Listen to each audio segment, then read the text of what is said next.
My name is Coach Shabazz. I am a strength and conditioning coach and speed and agility expert. I'm a personal trainer and I run Memphis.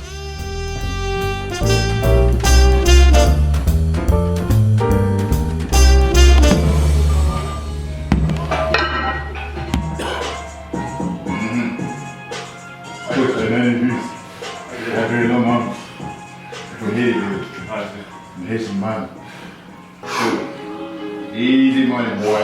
3, 4, 5. No help me. 6. Damn. Boy, I like that. I like that. Watch your left. Watch your right side now. Even it up. That's better. Push. Keep going. Keep going. There you go. That'll work. Yeah. Oh Lord. I got a bit for 100 pounds. Oh, what is this band thing doing to me? Come on. Oh Lord, I don't know. I always made everything hard on me now. Breathe. Yeah, breathe.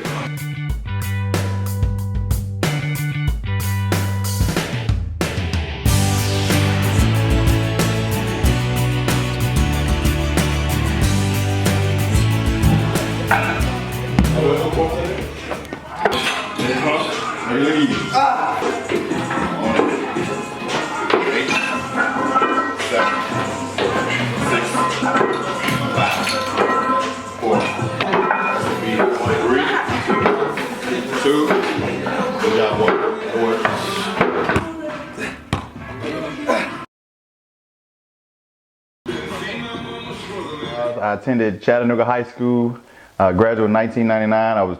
I played 3 sports there, basketball, football, and track. I was all-state in football and track. Attended Ohio State University. I was recruited by University of Alabama, University of Memphis, Tennessee Tech. Decided to walk on at Ohio State University. My roots are up there in Cleveland, Ohio. I was a preferred walk-on there. I was there for 3.5 years. My last year I played at UT Chattanooga. Went on to play 6 years of professional arena football. And from there, I started life here in Memphis. While attending Ohio State, I was the lowest man on the totem pole. There were almost the lowest. There were 105 men on the roster. I was number 104. They kind of ranked us again after our winter conditioning, and I moved from 104 to 4. That was out of freshmen, sophomores, juniors, seniors. They got a chance to really kind of see my athleticism, my work ethic, and doing all of that while I just kept my mouth shut. I mean, I just wanted to get on the field, just kind of earn my way. Worked extremely hard, earned the respect of all of my coaches, all of my teammates. You know, I was always a Buckeye fan, and I never knew that I would have the opportunity to go there. So when my dad came up with the idea of walking on there, he reached out to the university. They sent me a questionnaire, told me to send them my game film, and they invited me to a preseason camp as an invited walk-on. Worked extremely hard. Actually earned a starting position my 3rd year there during spring practice. I turned so many heads because of my work ethic. Physically, I was just as fast, if not faster, than every fast person that they recruited to come there. And that was unexpected. I was from a small town, Chattanooga, Tennessee. Nobody ever heard of that place, But who is this kid, So I got there, man. I worked my tail off. I was redshirted, so I got to really learn a sophisticated strength and conditioning program. I got to really learn how to train my body, how to become faster, how to become stronger, and that just carried over instantly into the field. So I got to go up against first-round draft picks, Michael Wiley, Kenyon Rambo, Reggie Germany, all of these type of guys who were all drafted into the NFL. And I got to cover them every single day. So I took advantage of that opportunity to just get better every single day. I'm going against NFL caliber wide receivers. Kenyon Rambo at the time was the fastest person in college football. He ran 4.25 in his 40. Tremendous breakaway speed. We would come out of the tunnel, and the stadium wouldn't be halfway full. And it sounded like it was 100,000 people in there already. I mean, in Columbus, there was nothing but Ohio State Buckeyes. We didn't have a pro football team, pro basketball team. The closest things were Cleveland, the Cavs, the Browns. But in Columbus, it was us. And they found out that you were on that football team. They didn't care if you were 3rd string, 5th string, starting. They did not care. You are an Ohio State football player. and you are the man. You were on the Ohio State football team, you were the man. In the film room, I mean, we would have film meetings. I would go to my defensive back coach when everybody was gone. Coach, what do I need to do to get better? He would tell me secrets that every first round draft pick who he coached, the things that they did, and I wanted to emulate that. Another thing was they would actually come back, Ahmed Plummer, Sean Springs, Ty Howard, all of those guys who played in the NFL, they would come back, take us into the practice field, show us techniques, what they did in practice, and it just made us better defensive backs. And they drew to me in particular because I wasn't a big name guy, but I worked harder than everybody. And that's what they saw that they really, really loved. And so they drew to me, I drew to them, and I actually have a good relationship with those guys even now. While I was there, man, I mean, I went up against, a 6'5" receiver, Drew Carter, one of the fastest guys in college football, first round draft pick, Michael Jenkins. He played a bunch of years for the Atlanta Falcons, finished his career with the Minnesota Vikings. Steve Belisari, one of the most athletic quarterbacks I've ever seen. Ryan Pickett, he played for the Green Bay Packers for a long time. And, a lot of these guys, Will Allen, Will Smith, Darian Scott, Adrian Clark is one of my best friends. He was a monster offensive lineman. And Ben Hartsock, Matt Wilhelm, all of these guys, man, we all came in our class together. Man, I was at a point where I was promoted to second string. After being a walk-on, you third string, you fourth string. I'm going to practice. I'm killing. I mean, one of our top-rated fullbacks, he was a guy at the time named was Nate Stead. I'll never forget it.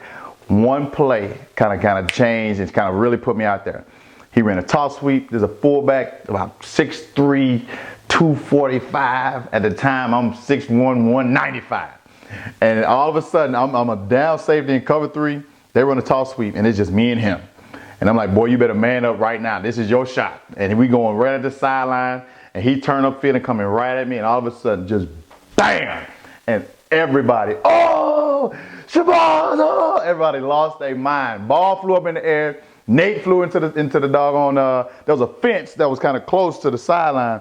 Flew into the sideline. Man, these jokers ran from all over the place. I stood up like, yeah, you know what I mean? I mean, it was just one of those big monster hits.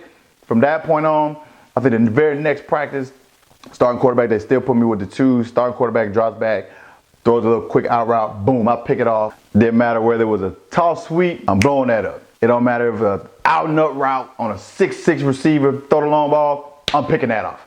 It was a shuttle pass. You shuttle it to the tailback, bow, I'm blowing him up. It didn't matter. I mean, you throw a little bubble screen to the receiver, you got 3 blockers, I'm slipping through there, bow, I was blowing it up. It didn't matter. They run a sharp safety blitz, tailback never see you coming, the hole over, bow, I was blowing it, I was all over everything. Killing them at practice, first one in and out of the meeting room, last one out of the weight room.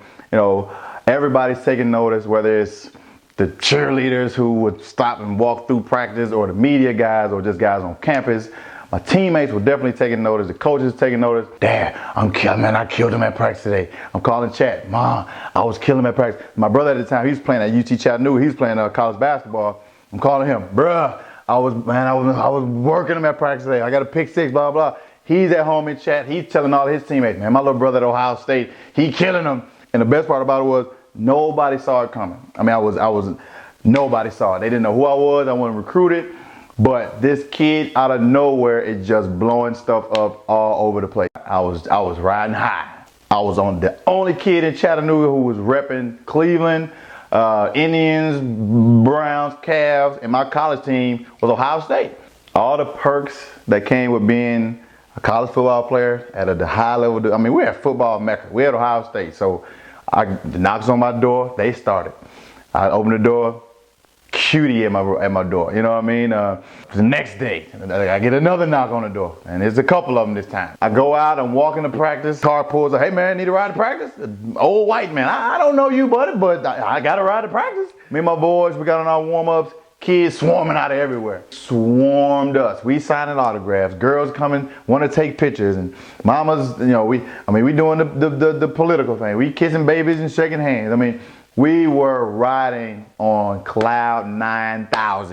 We're headed to the spring game, and I didn't know that everything was about to change. My Dad drove down from Cleveland. My uncle, my brother came down from Cleveland. Mama drove up from Chattanooga. I mean, it's nationally televised, man. It's 50,000 people packed into Columbus Crew Stadium, because at the time they were doing some renovations on our football stadium, the Horseshoe. And I mean, it was packed. It was loud. We come out for warm-ups. Everybody's going crazy. I even see a little sign, how they hold Shabazz for Heisman. I'm like, hold on, man. It's a spring game. So, I mean, it was crazy. It was a great atmosphere. You know, we warming up. I'm ready to tear somebody's head off. You know, we run down on the kickoff. I make the first tackle. Boom. You know, we out on defense. I mean, great first series. And the game was divided up evenly. Ones versus ones, twos versus. It was great, man. Third quarter. I think we were down. You know, Scarlet team was driving on us. Quarterback at the time, it was Scotty McMullen. He was in their quarterback. You know, he quarterback keeper. He come out the outside. It's the two of us. I'm running up on him. Boom, we make contact. We fall this way. My knee went that way, and my foot went that way. And holy crap, something just ain't right. So I'm laying on my back. I look down, and my foot is pointed out. Total dislocated. One of the bones in my leg, my tibia, was broken.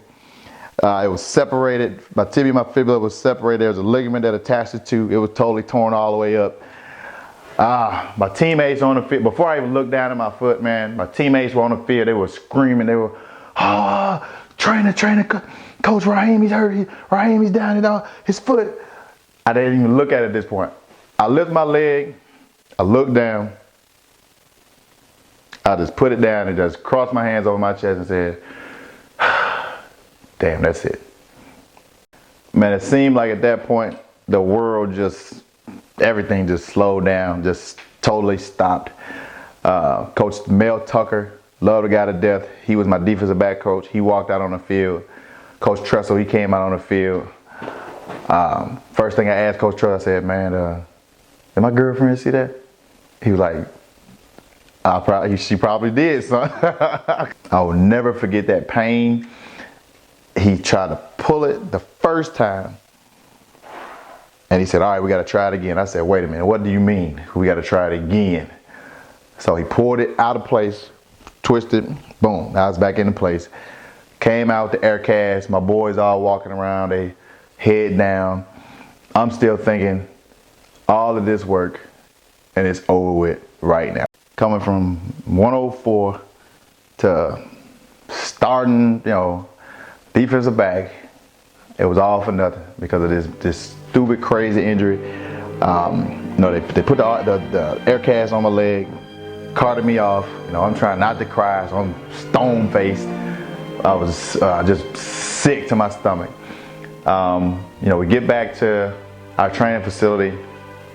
Myself, my family, we got there first because they left the spring game, and maybe about 15 minutes later, our starting quarterback was the first one that I heard run through the entire facility, come through the practice, come through the double doors, just sit in the lobby where we were, out back in the training room.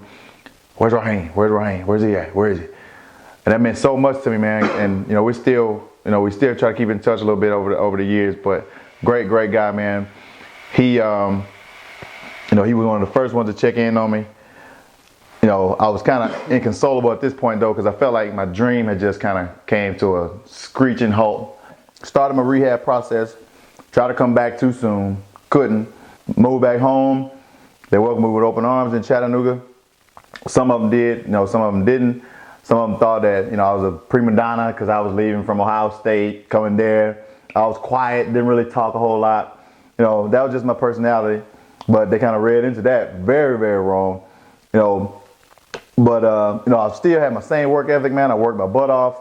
I always had my speed. I was bigger than everybody that played my position. I was faster than everybody that played my position. They had no idea where to play me. They wanted me to play linebacker. They wanted me to try running back. They wanted me to try corner.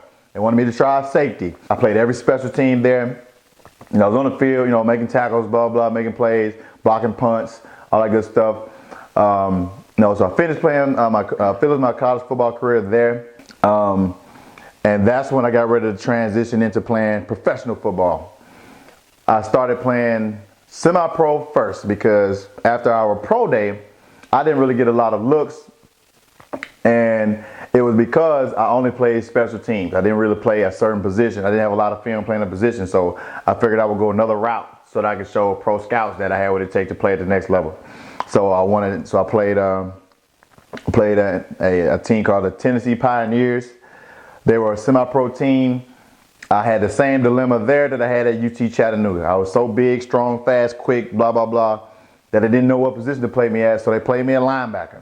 So played linebacker there, 100 plus tackles, sacks, blah, blah, all-star game, killing something. I'm making plays, interceptions, running plays back, even put me in doggone kickoff return. I'm a linebacker. You know, they put me at kickoff return. I'm returning kicks, I'm returning punts. I was doing everything. The following year, a brand new arena football team came to Chattanooga. This is my first opportunity to play professional football. I go out for this team, kill the tryout, run a 4.4 mile 40. I'm weighing about 210. Everything's going great. I get my first professional football team. The team was right there in Chattanooga. My family comes to see me play. At this time, I have a 1-year-old son. His mom bringing him to the game. My mom's coming to the game. Everything's going great. All of a sudden, ownership folds, sells the team, didn't tell the players. She skips town. Season over. Under nobody's control but hers. There was nothing that we could do at all whatsoever. Now it's about 2006 at this point. My son's mom and I, we split up. She's from Memphis. She's from Memphis, so he would be here with his mom for 2 weeks. He would be in Chattanooga with me for 2 weeks. I hated that, so I quit my job, left my apartment, left my entire family there, brother, sisters, mom, everybody there. I moved to Memphis so I could be with my son. At this point, I'm homeless. I don't know anybody. It's just the two of us. I hustled, I scraped, I scrounged, I found a little job carrying a box of Bluetooth radios and flashlights. Walking through the worst part of Memphis with cash, with flashlights and friggin' Bluetooth radios. Walking up to random people, hey, you wanna buy this Bluetooth radio, blah, blah, blah. I had to sell all of these before I could go back to the warehouse where I got them from. After that, I had to go home to my son. I had to go get him from daycare, then go and say, hey man, and do whatever I had to do for the two of us. The next day I had to go back and do the same thing. I did this job for a little while. A family took my son and myself in. It was a 2-bedroom house, 11 people in the house. And it was crazy. All I wanted to do was be here with my son at this point. I wasn't thinking about, in the back of my mind, I'm still thinking, I need to find some kind of way to use football to get to where I need to be. Found out that there was a arena football team that was in Memphis that just recently folded, but their ownership moved to Tupelo, Mississippi. At this time, I got a little job working at the Sports Authority. Found a little car. My son and I were doing a lot better.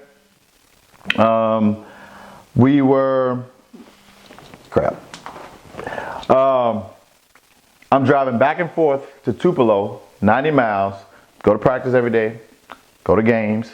My son is going with me at this point. During the games, my son is right there on the sidelines. As a matter of fact, he's on the sidelines with the cheerleaders. I was just laughing about this just yesterday. I got some cash flow coming in. I got another opportunity to play professional football. Everything was looking really, really good. My season ended in Texas. I come back home. I'm still thinking about football. But my wife comes up with the idea that I become a personal trainer. That's kind of where everything really started to change. At this point, it's about 2011. Now, I'm working little mediocre jobs here and there, a lot of stuff that I don't want to do. I always took care of my body. I always trained. I always worked hard like I was going to, play football again. That's the only way I knew how to train, work out and stuff. Get your personal training certification, start training some people. She was thinking, moms, dads, just get some people in shape. I'm thinking, I'm training athletes. I know exactly what it took to get me to Ohio State. I know what it took to get me to play professional football. They're not doing this in high school, but they need to be doing it. My first assignment, I was at the Memphis Jewish Community Center. My first assignment was a 16 and under soccer team that was there. Every 2 years, the Jewish community has what's called the International Maccabi Games, like the Olympics. I trained those kids like like Division I college level athletes, professional athletes, and they're 16 years old. They start training this way now. They're going to be so ahead of the game when they get to the latter part of high school, when they do want to transition into college. Because I knew for a fact that nobody was training like this. It carried over to, I got a phone call from Troy Baker, who was the athletic director at Lausanne, and asked me if I was interested in the head strength and conditioning job there. And graciously accepted. I started training over there. My first assignment there was the boys basketball team, all the way throughout the duration of their basketball season, and we won the state championship that year. And the boys told me, the coaches, parents, coach, these boys look like college players. They are so fast. They are so strong. They were, and people around the city started to take notice a little bit. And then at that point, I was on the University of Memphis campus one day, and a guy by the name of James Alfred came up to me and said, "Hey Shabazz, I heard about you, blah, blah. There's this kid named Scal, and he's about 6'10", and about 175 pounds, and he needs what you have." I said, "Okay, well, tell me about him." "Well, he has a guardian. He's from Haiti, yada, yada, yada. I give the guardian your phone number." We had one workout, and Scal came over. His guardian brought him to Lausanne. He was at ECS at the time, and I did not realize that Lausanne and ECS were rivals. But they allowed me to train Scal there for this particular workout. He loved the workout. This was 2 years ago, and I've been training Scal ever since. From now, he is 7 foot. He is 220 pounds. He recently signed with the University of Kentucky, and he is now rated the #1 basketball player in America. There are a pair of brothers, and I didn't know very much about them, but I just know that they were very tall, and they didn't move that well, but they were extremely good basketball players. And so I reached out to mom and dad. Dad's name was Keelan Lawson Sr. Reached out to him, asked him if he would mind me taking them boys through a workout. He said, well, they were pretty busy because this is in the heat of AAU season at this point. After basketball season, thank God, he reached out to me. Went over to Hamilton High School, met the boys, met mom and dad, sat down and talked with them, told them about my style of training. I trained Lausanne basketball players, who just won a state championship. I trained Lausanne's lacrosse team. We just 2 years in a row state runner-up. They had never done that before. Before I actually started training the Lawson boys, I think Jarnell Stokes started working out with me. Pierre Niles, he started working out with me. Well, he was about to start working out with me, but he didn't actually start at that point. He started a little bit after.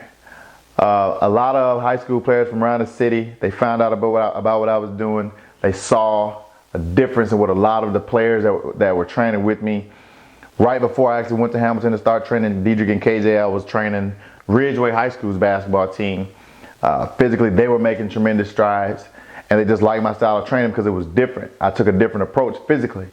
My approach is, preparing for the next level. And the first thing you notice at the next level is the speed of the game. The game speeds up tremendously. So how do you prepare for that now? You train to get faster. You train to get quicker. You train to get more explosive. And that's what attracted Diedrich and KJ to me, because they knew they were going to the next level, but they also knew their athleticism was something that they had been criticized for a very long time. And so once Diedrich started to see that his feet were moving a lot quicker, KJ started to notice he was getting off the ground a lot faster. They were all in. They loved it. And from that point, I got a phone. I was at workouts with Diedrich and KJ one day, and I get a phone call from Chris Campbell. Chris Campbell says to me, "Hey Shabazz, I heard you were doing some pretty good work with the boys." Chris sounds like Barry White, man. Chris, extremely deep voice, man. Funny, real nice guy. And I'm Penny Hardaway's assistant. And so we were thinking about, Penny's looking for a trainer. So what you thinking about possibly, getting with you and seeing what you do? So I said, I appreciate you reaching out to me, and I'll be happy to talk with you, and was flattered that that I was recommended. I think maybe 2 weeks later, Chris set up a meeting with Penny and I. And I come home, I tell my wife, I said, babe, I got a meeting with Penny Hardaway tomorrow. And she looks at me and she says, with who? I said, yeah, you heard me.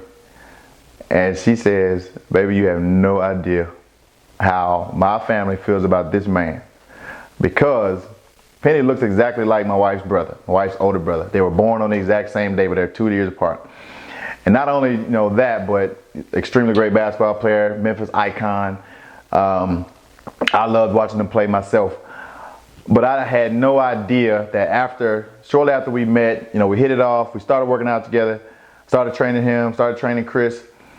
Penny and I became, we instant friends. It wasn't even just work, business. We became friends. We have a lot in common. We see things a lot the right way. And it's like we've known each other for years.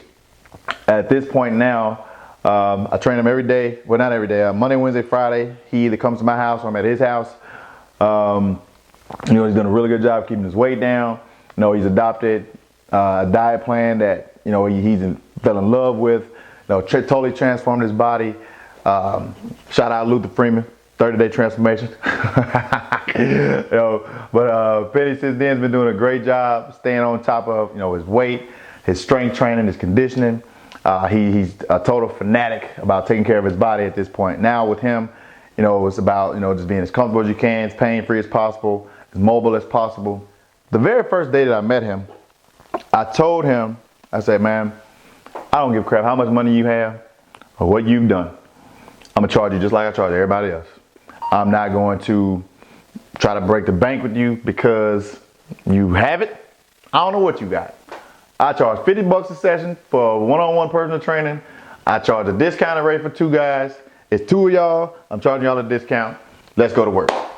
And he respected that so much because I think from there, he knew the type of person he was dealing with. My role, even with Team Penny, man, I'm their trainer. I'm their strength coach.